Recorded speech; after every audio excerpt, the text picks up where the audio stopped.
오늘 주시는 하나님의 말씀은 고린도전서 13장 1절에서 7절에 이르는 말씀입니다. 저와 여러분이 다 같이 일어서서 한 절씩 교독하시겠습니다. 내가 사람의 방언과 천사의 말을 할지라도 사랑이 없으면 소리나는 구리와 울리는 꽹과리가 되고, 내가 일어나는 능력을 믿어 모든 일과 모든 지식을 알고 또 산을 옮길 만한 모든 교훈이 있을지라도 사랑이 없으면 내가 아무것도 아니오. 내가 내게 있는 모든 것으로 구제하고 또 내 몸을 불사르게 내줄지라도 사랑이 없으면 내게 아무 유익이 없느니라. 사랑은 오래 참고 사랑은 온유하며 시기하지 아니하며 사랑은 자랑하지 아니하며 오만하지 아니하며 무례히 행하지 아니하며 자기의 유익을 구하지 아니하며 성내지 아니하며 악한 것을 생각하지 아니하며 우리를 기뻐하지 아니하며 진리와 함께 구하고 모든 것을 참으며 모든 것을 믿으며 모든 것을 바라며 모든 것을 견디느니라. 아멘. 예, 박수해 주시기 바랍니다.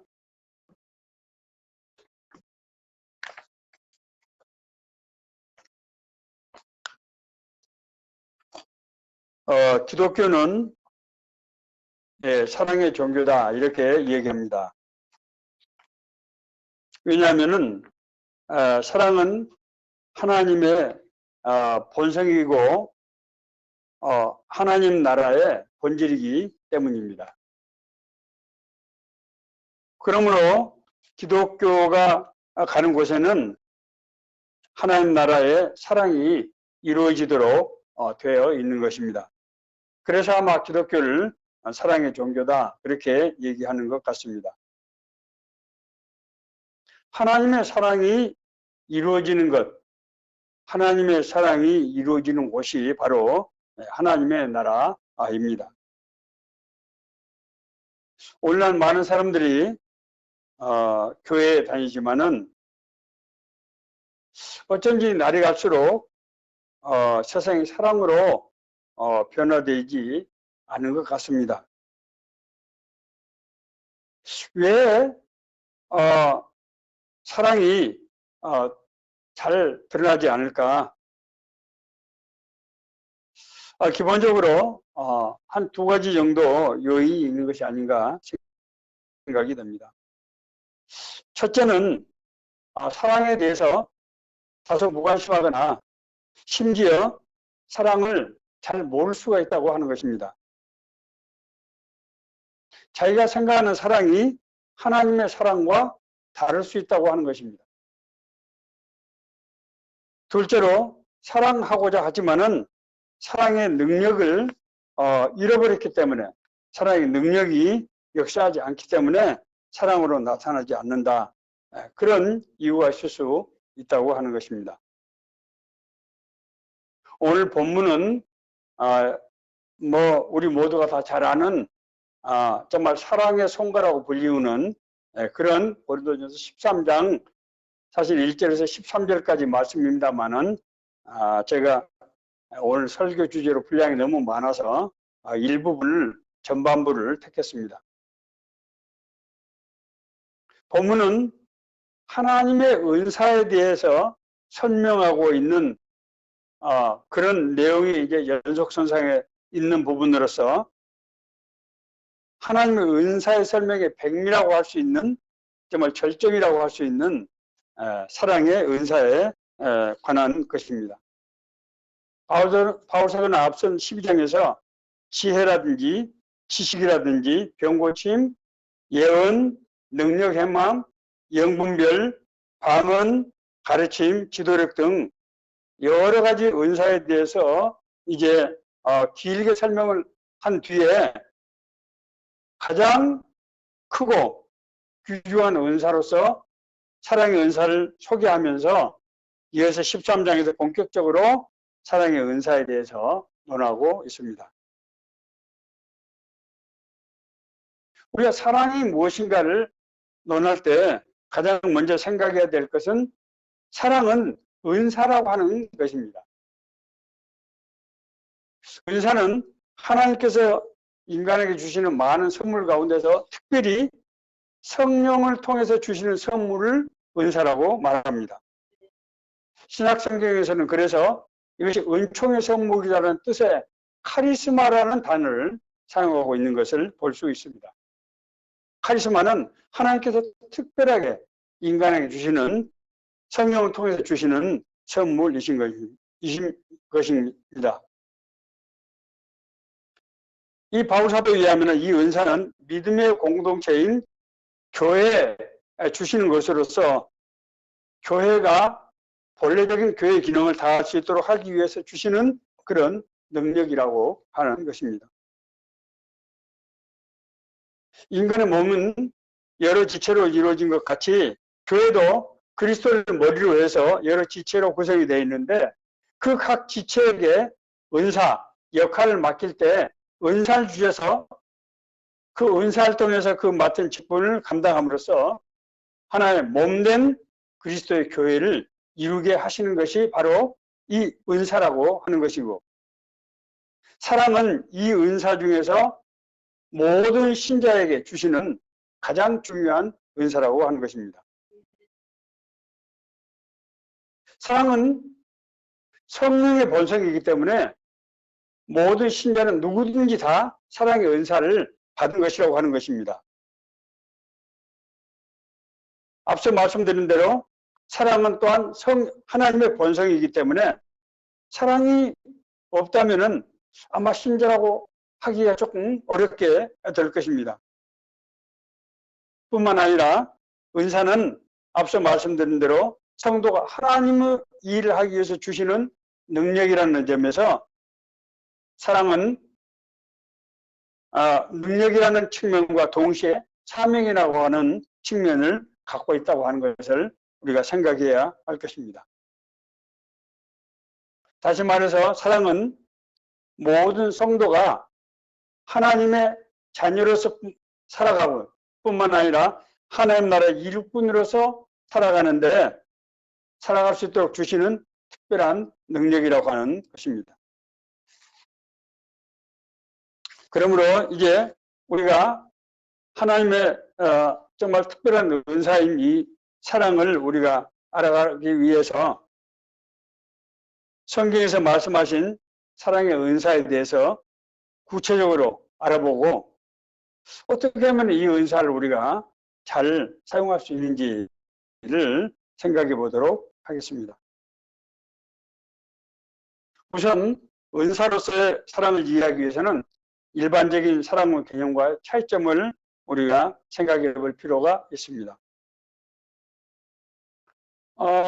헬레 철학자 플라톤은 사랑, 네 종류의 사랑에 대해서 얘기를 하고 있습니다. 첫 번째 사랑은 에로스입니다. 이것은 이성 간의 사랑을 말하는데 대개 육체적인 사랑을 말할 때 이 에로스라는 단어를 쓰게 됩니다. 두 번째는 필리아입니다. 필리아는 도덕적인 그런 특성을 가진 사랑을 말하는데 친구 간의 사랑이라든지 할 때 주로 쓰는 단어입니다. 세 번째는 스토르게라고 하는 사랑입니다. 이것은 정신적 사랑 그리고 인간의 본성적 사랑을 말하는 것으로서 대개 가족 간의 사랑을 말할 때 이 스토르게라는 단어가 사용되어 있는 것을 볼 수 있습니다.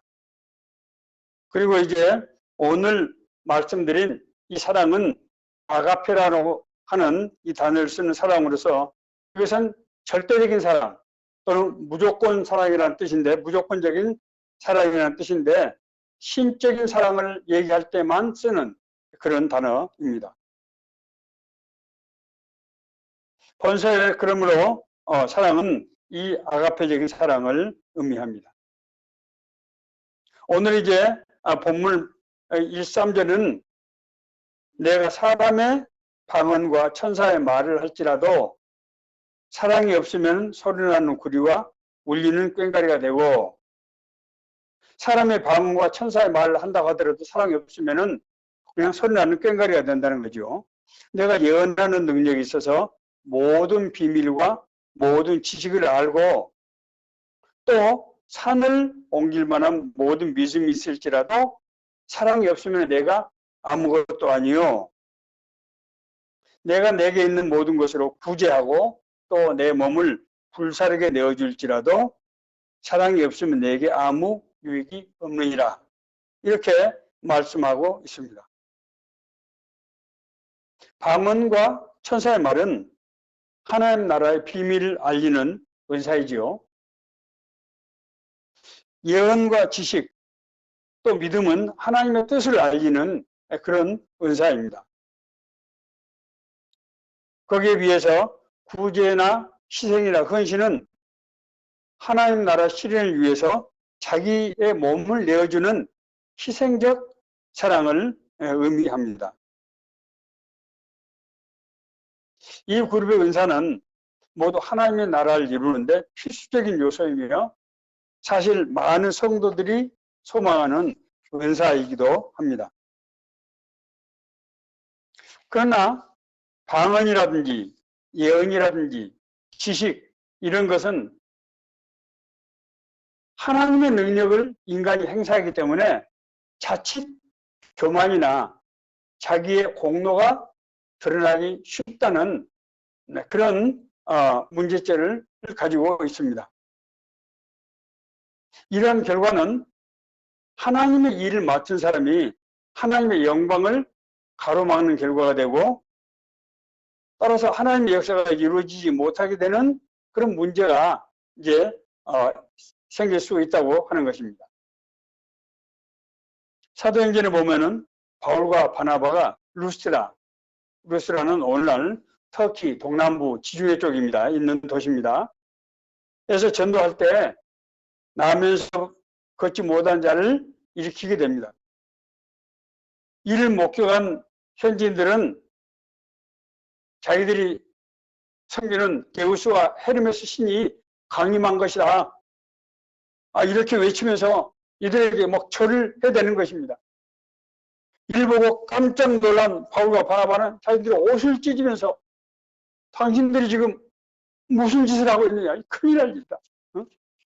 하나님이 하시는 일을 사람이 하는 일로 착각하고 이렇게 나한테 절을 하면은 어떻게 되는 것이냐. 그래서 극구 만류하는 그런 장면이 나옵니다. 하나님이 주신 능력을 통해서 하나님의 나라가 이루어질 때 그것이 만에 하나라도 인간의 자신의 공로가 드러나서는 하나님의 역사를 방해하는, 역사를 이루지 못하는 그런 결과가 된다고 하는 것입니다. 4절과 5절은 사랑은 오래 참고 사랑은 온유하며 시기하지 아니하며 사랑은 자랑하지 아니하며 교만하지 아니하며 무례히 행하지 아니하며 자기 유익을 구하지 아니하며 성내지 아니하며 악한 것을 생각하지 아니하며 라고 말씀하고 있습니다. 여기서 오래 참음, 온유, 시기하지 않음, 자랑, 교만하지 않음 이런 것들은 사랑의 태도에 관한 것입니다. 오래 참음과 온유는 사람에 대한 인내로서 인간의 허물을 참으시는 하나님의 성품인 사랑이 그 사랑을 받은 사람을 통해서 드러나게 되는 그런 은사인 것입니다. 시기하지 않음, 자랑하지 않은 것은 사랑이 가지고 있는 속성이 남의 형통을 시기하지 않는다고 하는 것입니다. 사람들은 흔히 자신과 남을 비교하고 이제 우월감을 갖거나 열등감을 갖는 그런 문제에 빠지게 됩니다. 물의 성냄은 상대를 존중하지 않는 것으로서 우월감이라든지 열등감의 빌로로서 상대방을 경시하는 것이고 자신의 유익을 구하는 것은 상대를 이용하는 것입니다. 상대를 존중하지 않는다고 하는 것은 상대를 한 인간으로, 한 인격으로 보기보다는 그 사람이 가지고 있는 여러 가지 조건들, 신체적인 조건이나 또 여러 가지 가지고 있는 소유라든지 이런 것들로 사람을 평가하기 때문에 하나님의 형상인 인간의 본 모습을 보지 못하게 되는 것입니다. 우리가 사람을, 인간을 존중한다고 하는 것은 인간이 하나님의 형상으로 지음을 받은 그런 존재이기 때문입니다. 다시 말씀드려서 모든 인간은 하나님의 이 자녀이며 그 하나님의 자녀는 하나님의 형상으로 만들어진 그런 존재이기 때문에 우리 모두가 다 하나님을 대하는 마음으로 인간을 그렇게 존중하는 마음으로 대해야 한다고 하는 것입니다. 하나님의 형상으로 만들어진 조성된 인간을 하나님의 형상으로 받아들이지 않는 것은 자기 자신 안에 있는 신성을 부인하는 것입니다. 무슨 말씀인가 하면 자기 안에 하나님의 형상이 살아있는 사람은 다른 사람을 볼 때 하나님의 형상으로 동일하게 보게 된다고 하는 것입니다. 따라서 상대방을 우월한 눈이나 상대방을 판단하고 평가하는 것은 자기 안에 하나님의 형상을 이제 가로막는 그런 결과가 된다고 하는 것입니다. 제가 직장에서 직장 생활할 때 보니까 우리 직원들이 점심 식사 한 끼를 하더라도 자기 자신에게 도움이 될 만한 사람, 뭔가 좀 이용 가치가 있다고 생각하는 사람하고만 식사를 하는 것을 많이 봤습니다. 그래서 의외로 많은 직원들이 혼자 식사하는 그런 직원들이 있다는 거예요. 정말 가슴 아픈 일이었습니다. 상대를 유익의 도구로 선택하는 사람은 이미 자기 자신이 상대의 유익의 도구가 되고 있다고 하는 것을 또한 알아야 합니다. 내가 어떻게 다른 사람을 대하느냐 하는 것은 다른 사람이 나를 보는 관점이라고 하는 것입니다. 우리는 다른 사람들이 그것을 모를 것이라고 생각할 수 있지만은 그러나 내가 아는 것을 다른 사람이 나의 행동을 통해서 알 수 있게 된다고 하는 것입니다. 자, 6절에서 사도는 사랑은 불의를 기뻐하지 않고 진리와 함께 기뻐한다 라고 말씀하고 있습니다. 사실 우리가 사랑을 생각할 때 사랑은 불의를 기뻐하지 않고 진리와 함께 기뻐한다고 말할 때 얼핏 잘 이해가 안 될 수 있습니다. 이것은 사랑과 공의는 하나님의 대표적인 성품이며 하나님 나라의 속성의 양이라고 하는 것을 이해할 때 바로 우리는 알 수 있는 그런 은사입니다. 사랑이 없는 공의는 메말라서 생명을 낳을 수 없고 공의 없는 사랑은 무질서로서 진정한 사랑을 드러낼 수 없게 됩니다. 하나님의 공의와 사랑은 예수 그리스도 안에서 만나게 됩니다. 예수님의 죽음은 죄에 대한 징벌이고 그로 인한 구원은 하나님의 사랑인 것입니다. 그러므로 하나님의 공의와 사랑으로 구원받은 우리는 이와 똑같은 방식으로 다른 사람을 대해야 한다고 하는 것입니다. 그것은 주님이 우리를 가르치는 기도에 잘 나타나 있습니다. 우리가 우리에게 죄진 자를 용서하여 준 것 같이 우리 죄를 용서하여 주옵시고 하나님께서 우리를 만악 가운데서 구원하신 것은 예수 그리스도의 십자가의 대속의 공로로 인한 것인데 예수 그리스도의 십자가 대속은 죄에 대한 징벌을 나의 죄에 대한 징벌을 예수님께서 대신 받으신 것이기 때문에 그 은혜로 예수님의 다시 살아나심에 따라서 우리가 같이 연합해서 새로운 생명을 얻게 되었기 때문에 하나님의 공의와 사랑이 우리에게 함께 역사한 그 결과라고 하는 것입니다.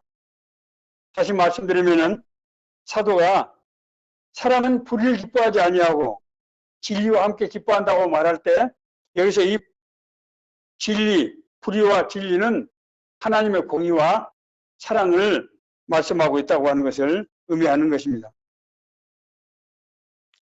7절에서는 사랑은 모든 것을 참으며 모든 것을 믿으며 모든 것을 바라고 모든 것을 견디는 것이다.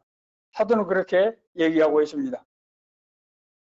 정말 바울 사도가 사랑에 대해서 정말 우리 인간이 상상할 수 없는 정말 이런 놀라운 정말 정의를 우리에게 이제 보여주고 있는데, 사랑은 모든 것을 참으며 모든 것을 믿으며 모든 것을 바라고 모든 것을 견디는 것이라고 하는 말씀이 특별히 저에게는 정말 가장 가슴에 와 닿았습니다. 모든 것을 참다고 하는 것은 우리 허물을 덮어준다고 하는 것입니다. 모든 것을 믿고 모든 것을 바라는 것은 사람에 대한 하나님의 약속을 믿을 때만 가능한 일입니다. 모든 걸 견딘다고 하는 것, 모든 것을 견딘다고 하는 것은 자신의 고통으로 상대방을 받아들이는 것을 의미합니다. 이 은사가 가장 순전하게 나타나고 있는 것이 저는 어머니의 사랑이라고 생각합니다. 제가 이제 뒤늦게 가끔 손주를 돌보면서 느끼는 것은 어머니는 자식을 낳은 그 순간부터 참음과 인내의 삶을 살게 된다고 하는 것을 제가 보게 되었습니다. 이런 것이 어떻게 가능할까? 이것은 어떻게 하루 이틀이 아니고 그 층을 대고 때로는 정말 어그러지게 하고 그런 이 자녀들을 끊임없이 정말 사랑할 수 있을까? 이것은 하나님께서 우리에게 주시는 은사가 아니면은 도저히 생각할 수 없는 그런 능력이다. 저는 그렇게 생각을 하고 있습니다. 오늘 이 고린도전서 13장 1절에서 7절에 있는 나타난 사랑이 가지고 있는 성격은 다른 사람과의 관계에 있어서 자신을 내어주는, 이것은 거의 희생에 가까운 그런 개념이라고 하는 것을 알게 되었습니다. 이 희생적 사랑을 기쁨과 감사와 모든 것을 참음과 기다림과 그리고 소망 가운데서 하게 되는 것은 하나님이 우리 안에 주시는 놀라운 은사라고 하는 것입니다. 이것은 우리가 구원받고 거듭날 때 우리 안에서 회복된 성령의 성품, 9가지 성품 때문입니다. 갈라디아서 5장 22절 23절에 나와 있는 사랑과 희락과 화평과 오해 참음과 자비와 양성과 충성과 온유와 절제, 이 성령의 성품이 우리에게 사랑이라는 이름으로 다른 사람에게 나타나기 때문에 가능한 일이라고 하는 것입니다. 그러므로 사도는 믿음, 소망, 사랑 이 3가지는 항상 있을 것인데 그것은 신자에게, 성도에게 하나님 주시는 그런 능력인데 그 중에서 제일은 바로 사랑이다 라고 그렇게 결론 짓고 있습니다. 자, 그렇다고 하면은 우리는 어떻게 이 하나님이 주시는 성품, 능력인 사랑을 우리가 구현할 수 있습니까? 첫째, 성경은 사랑의 은사를 구하라 그렇게 말씀하고 있습니다. 고린도전서 12장 31절에는 너희는 더욱 큰 은사를 사모하라. 내가 또한 가장 좋은 길 너희에게 보이리라. 그렇게 얘기하고 있습니다. 이 은사를 사모하는 것이 은사를 구하는 것이라고 하는 것입니다. 모든 신자의 심령 속에 사랑의 속성, 사랑의 능력이 있지만은 이것을 은사로 사용하기 위해서는 이 은사를 사모하는 마음을 가지고 그걸 구해야 된다고 하는 것입니다. 예수님은 이것을 보다 직접적으로 말씀하고 있습니다.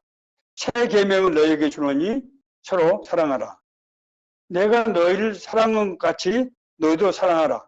너희가 서로 사랑하면 이로써 모든 사람이 너희가 내 제자인 줄 알리라. 그래서 제자는 그냥 가르침을 받은 제자가 아니고 관계성 수업을 전제로 해서 그 위에서 가르침을 받는 관계라고 하는 것을 제가 지지난 설교에서 말씀드린 적이 있습니다. 이 세 계명은 사랑은 예수님께서 우리를 구원하시고 우리 삶을 주관하시고 인도하시는 그 결과로 나타난 증거라고 하는 것입니다. 그래서 이 예수님께서 주신 사랑을 우리가 사랑할 때 이것이 율법이 완성되는 것이다. 그렇게 말씀하고 있습니다. 우리가 늘 고대하는 우리 삶을 통해서 이루어지는 하나님의 나라는 바로 이 사랑의 능력이, 사랑의 은사가 이루어지는 상태를 말하는 것입니다. 그래서 우리가 이 사랑의 은사를 사모하고 그 은사를 구할 때 하나님께서 우리에게 사랑의 능력이 불릴듯이 일어나게 하셔서 그 능력으로 우리가 그 일을 할 뿐만 아니라 그 사랑을 받는 상대가에게 하나님의 능력, 하나님의 역사가 일어나는 그런 현상이 일어난다고 하는 것입니다.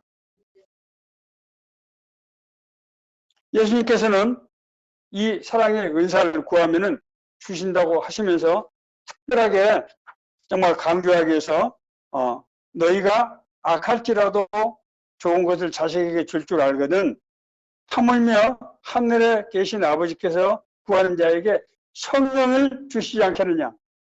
바로 이 성령은 사랑의 은사를 말씀하고 있는 것입니다. 성령께서 우리에게 구하는 자에게 사랑의 은사를 주셔서 하나님의 나라를 이루게 하신다고 하는 것입니다. 두 번째로 사랑의 은사를 사용하라고 말씀하고 있습니다. 은사는 하나님의 일을 하기 위해서 우리에게 주시는 특별한 성령의 능력이라고 제가 말씀드렸습니다.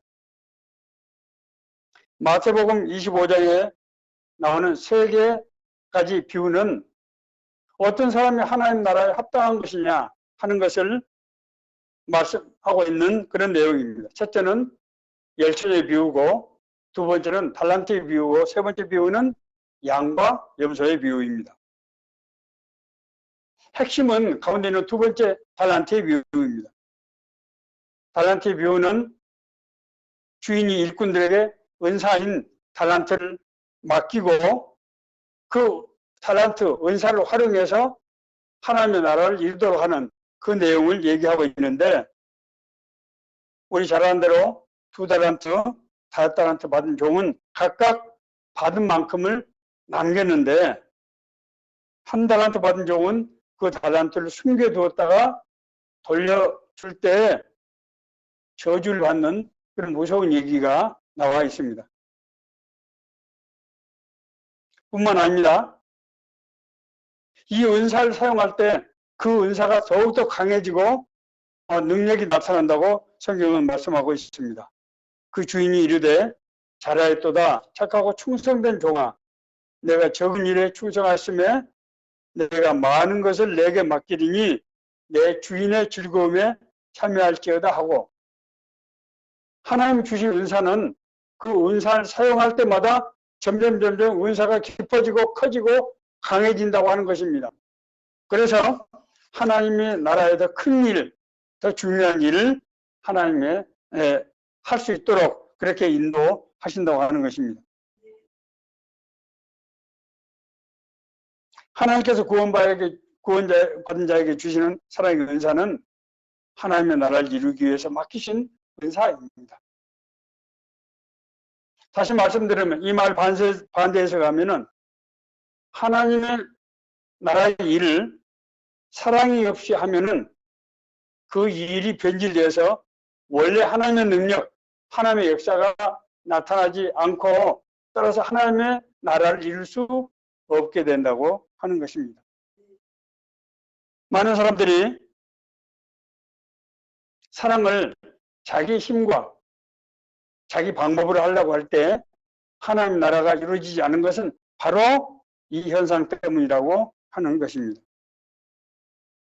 또한 성경은 하나님을 우리가 사랑할 때 이웃을 사랑하게 된다고 그렇게 말씀하고 있습니다.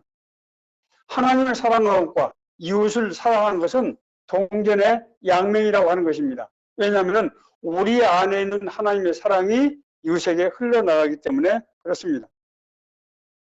요한일서 3장 14절은 우리는 형제를 사랑함으로 사망에 옮겨 생명으로 들어간 줄 알거니와 사랑하지 아니하는 자는 사망에 머물러 있느니라.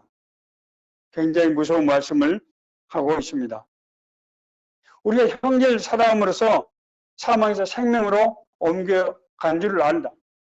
다시 말씀드리면은 우리가 하나님의 생명을 회복했기 때문에 우리가 형제를 사랑한다는 말과 형제를 사랑함으로써 사망에서 생명으로 옮겨졌다고 하는 말이 같은 동의어라고 하는 것입니다. 뿐만이 아닙니다. 은사는 사용하지 않으면 거두어 가십니다. 사랑하지 않으면 사랑할 수가 없습니다. 왜냐하면 사랑의 능력이 나타나지 않기 때문입니다.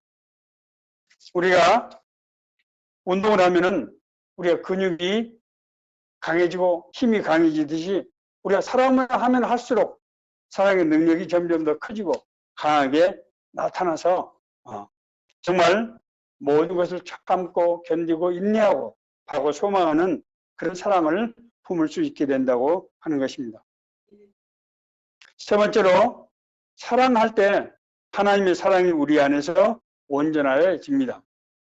요한일서 4장 12절 어느 때나 하나님을 본 사람이 없으되 만일 우리가 서로 사랑하면 하나님이 우리 안에 거하시고 그의 사랑이 우리 안에 온전하게 이루어지느니라. 누구든지 하나님의 사랑을 받기를 원하고 하나님의 은혜 안에서 거하기를 원할 것입니다. 앞서 말씀드린 대로 하나님의 사랑과 이웃 사랑은 서로 연결되어 있기 때문에 우리가 이웃을 사랑할 때 하나님의 사랑이 우리 안에 거하시고 그 사랑이 더욱더 커지고 우리가 더 은혜롭게 된다고 하는 것입니다.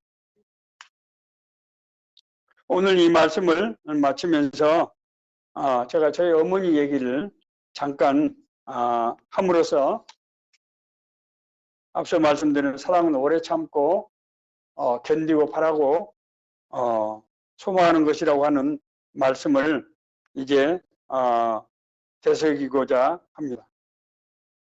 제가 중학교 3학년 때였습니다.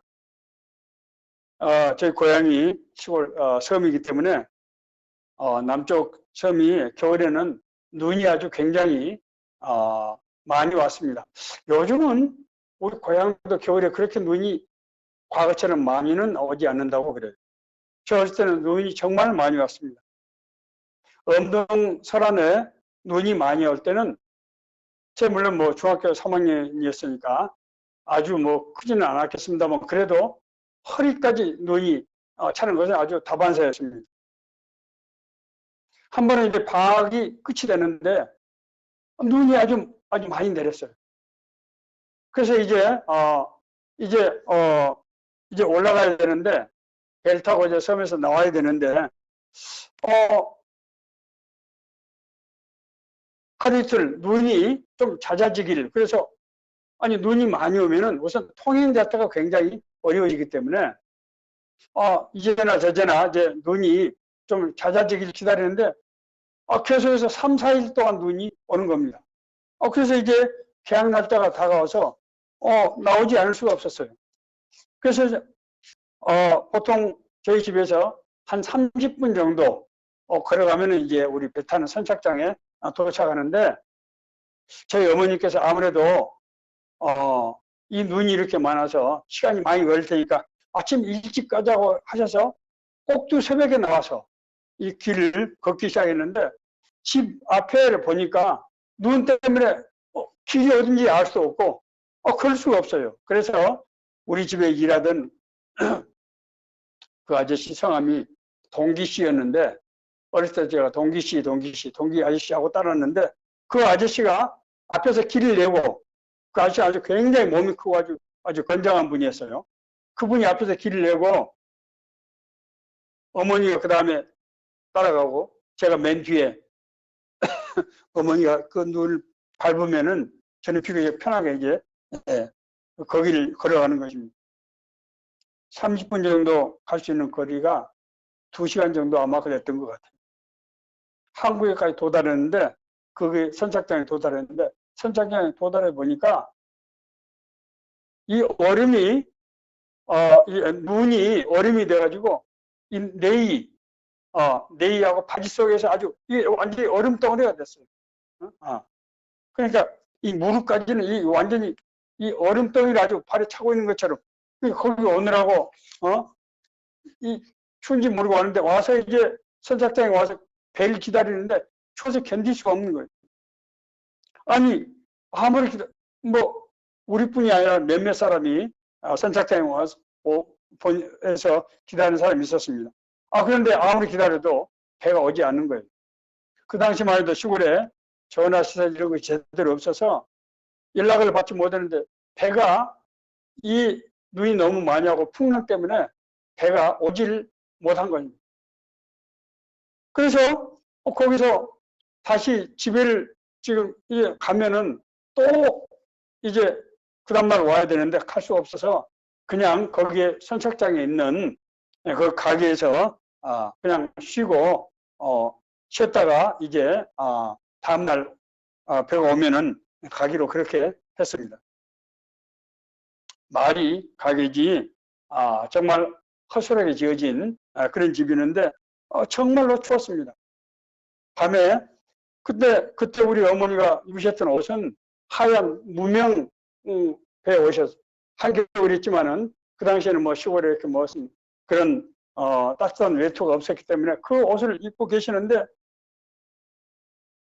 나도 추운데 어머니는 정말 얼마나 추웠을까.